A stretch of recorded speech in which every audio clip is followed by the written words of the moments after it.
E a gente segue aqui no nosso Jornal PT Brasil desta quinta-feira. Vamos de entrevista.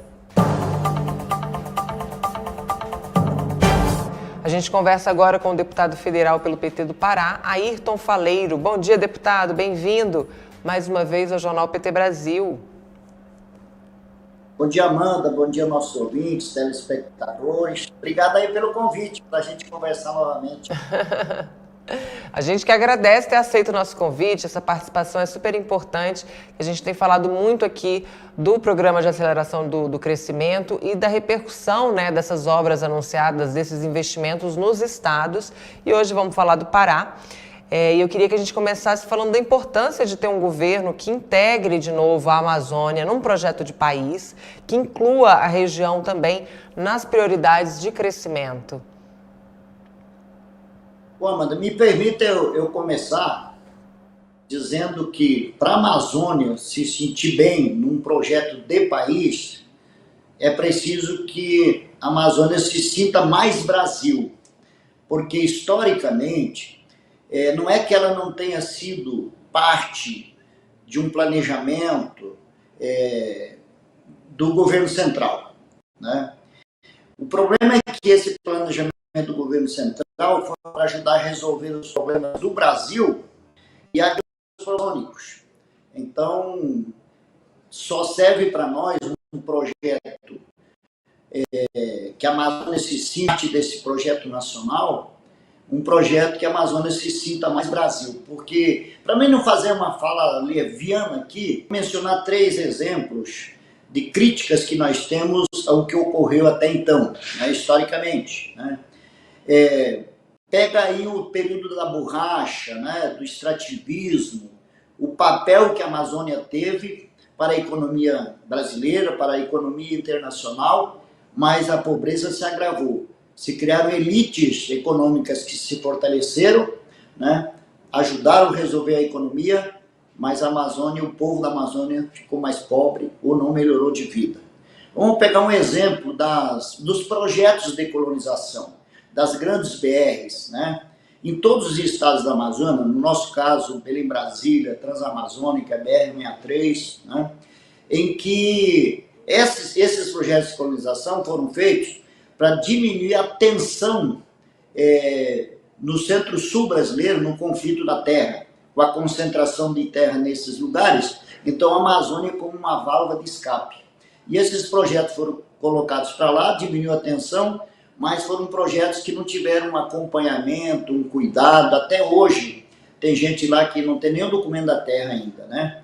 Então resolveu o problema da crise aqui, mas também agravou outras crises lá, climáticas e etc, né? E as grandes mineradoras, né? Grandes mineradoras, né? A exemplo do ferro, mas mesmo o ouro, que trabalharam com muita força na economia lá, mas nenhum imposto fica lá, né? No caso da Lei Candir, a gente é muito prejudicado. Então nós estamos falando de uma região que quer ser parte do projeto nacional para que a gente cresça junto com o Brasil. Não é essa a nossa realidade. Eu gosto de pegar o exemplo do Nordeste para falar de projeto nacional. O Nordeste talvez se sentisse até pior do que nós, pela história de abandono, de uso na política, uso na economia, no social, né? E o governo do presidente Lula deu um exemplo do que é incluir uma região do Brasil num projeto nacional, nos seus governos, no governo da Dilma, né? Não é por acaso que o povo nordestino vota em peso no Lula, porque o Lula direcionou, ele induziu a indústria para lá, os programas sociais, né? As políticas públicas e integrou, digamos, o Nordeste no projeto nacional. A Amazônia, vou te falar uma coisa, viu Amanda? Lá na Amazônia nós estamos com muita esperança de que agora a Amazônia seja a bola da vez do governo do presidente Lula. Então a gente tem muita esperança nesse sentido, né? Mas um projeto de país, ele tem que corrigir as desigualdades regionais, mas também as desigualdades sociais, né? Porque não dá para nós termos uma Amazônia, um Pará rico como nós temos, né? E um povo pobre como nós temos. Então corrigir as desigualdades regionais, corrigir as desigualdades sociais com a responsabilidade ambiental que nós precisamos ter. Então, repito, nós estamos com a esperança de que neste governo do Lula, a Amazônia vai ser a bola da vez.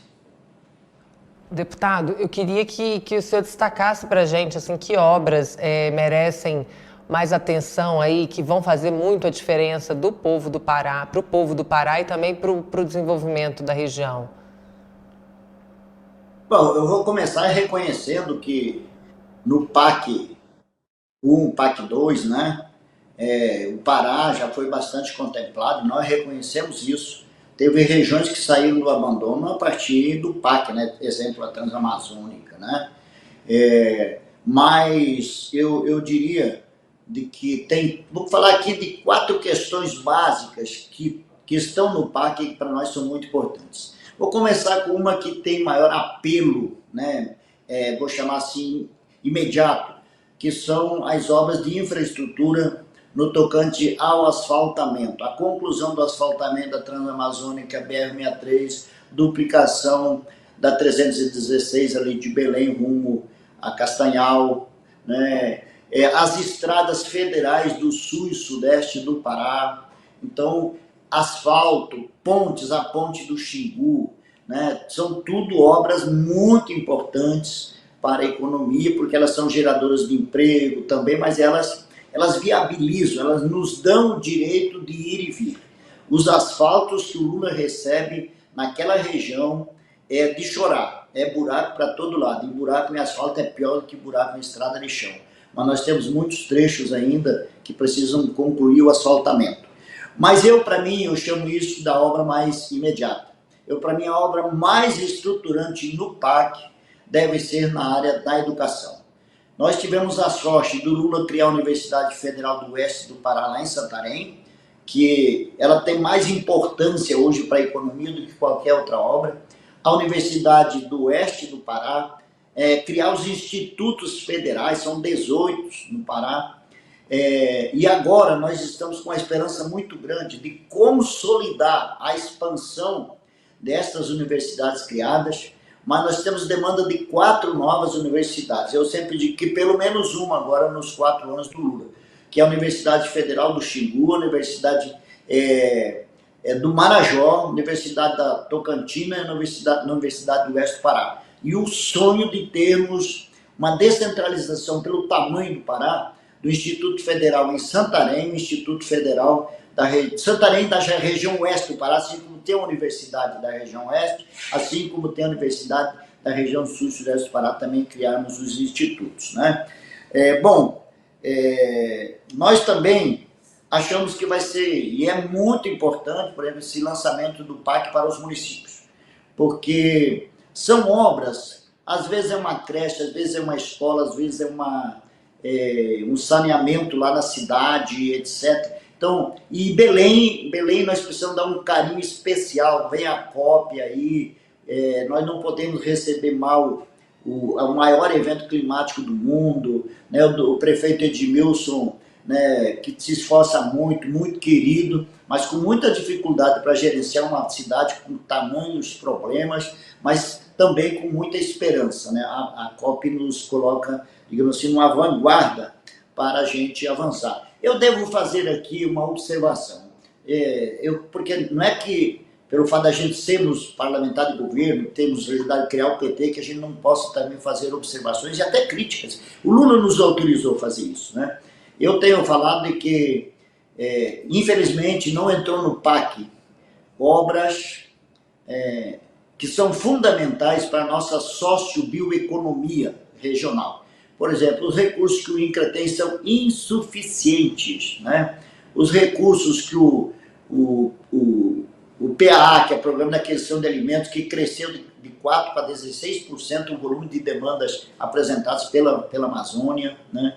Então, eu acho que nós tínhamos que repensar como melhorar o orçamento para atender essa sociobioeconomia lá da região, em especial regularização fundiária e ambiental. Isso é básico.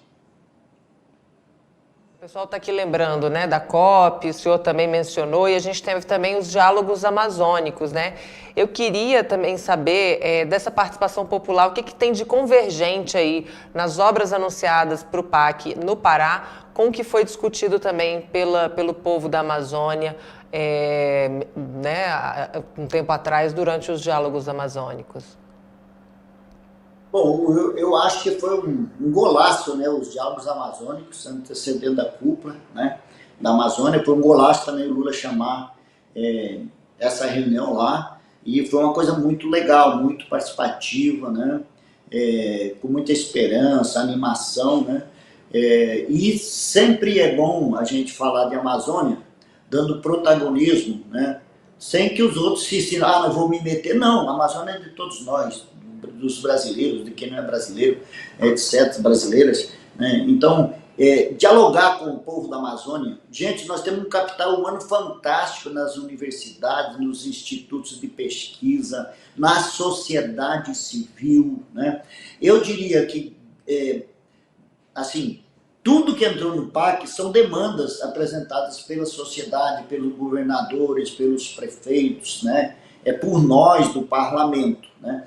Mas ainda há um ressentimento de que, quando se trata, e nós podemos tratar isso com mais tranquilidade, ainda aqui nesse programa, quando se trata da sociobioeconomia, existe um distanciamento entre o que o governo está formulando, nós estamos ajudando a formular, e a aplicabilidade. Então, eu acho que nós temos que dar um cavalo de pau, dar escala, né, nessas proposições da sociedade para melhorar a vida da população tradicional, dos quilombolas, dos extrativistas, das populações indígenas, da agricultura familiar, do nosso povo das periferias, porque quando a gente fala Amazônia, a gente às vezes esquece que nós temos grandes metrópoles e uma economia solidária que possa ajudar a fortalecer, digamos, essa economia urbana, né, que envolve muito mulheres, né, que envolve novas gerações com expectativas, né? Então, eu acho que aí ainda a gente precisa avançar. E esse também, o deputado, é a edição, né, do PAC que tá muito aliado à sustentabilidade, né? A gente está vivendo aí uma emergência climática, então tem várias ações pensadas nesse sentido. Como é que o programa pode ser um indutor de crescimento na região amazônica e, ao mesmo tempo, impulsionar a defesa do meio ambiente? Olha, esse é o grande desafio nosso, né? Porque o estado do Pará sempre foi visto como um estado de muitos conflitos, mas não é só o Pará, a Amazônia, né? Você vê a violência, a disputa pelos territórios, a disputa pela terra, né? Os conflitos ambientais, né? Então, assim, eu acho que não tem solução sem indução governamental. Acho que o PAC é uma indução, mas eu acho que além do PAC, nós temos outros programas que estão internalizados ou, digamos, esboçados nos ministérios, que eles vão poder ajudar muito. Mas eu vou fazer aqui um apelo.